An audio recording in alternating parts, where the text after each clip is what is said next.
So there is this thing that occurred to me, and I've been reflecting about it, and I think it is very important in our relationship with God and also in our relationship with people. So the context of our holiness is not just about our connection with God, praying to God and having good relationship with God. It also borders on our relationship with another person. And this kind of sin that I want to talk about is very important, and it can take somebody to hellfire. And I call it a sin that has continuous effect on another person. One of the things you note about sin is that it destroys our relationship with God, destroys our relationship with the church, and destroys our relationship with the fellow creation of God, that is a fellow human being. But this time around, this is one of the gravest sin I see. Sometimes people say, oh, fornication is grave. Quite all right, it's a grave sin, it's a mortal sin.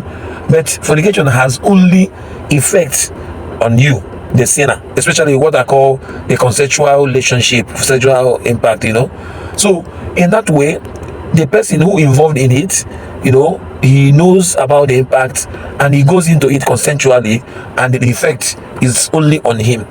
But you see those things that have continuous effect on another person, we need to avoid it.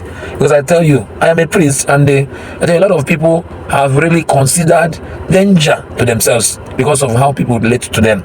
So there are quite a number of them. You see, gossip is actually a very grave sin. The implication is that when somebody else hears about his name being rumored and being gossiped with, something dangerous is happening in the person's life, and it is obvious. It has a continuous effect on the person. Sometimes because of what we hear about ourselves, what people have said about ourselves, we contemplate losing our link with God.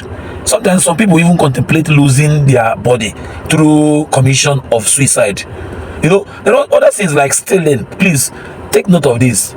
If you don't know, stealing and being a fraudster, all these things have continuous effect on another person. And as a matter of fact, when you steal somebody's belonging, the implication is that the person whose belonging is stolen has every right before God to curse you.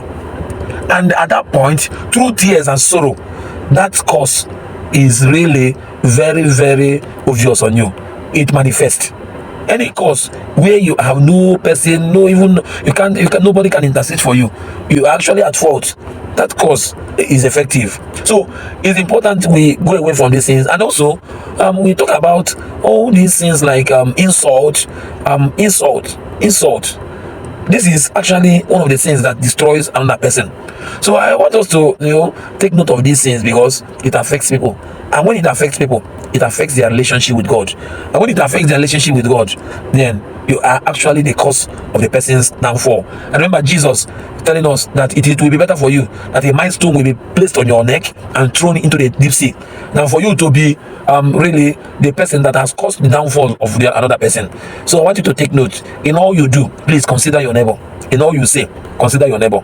Everything you want to do, just note that somebody out there is actually looking at you.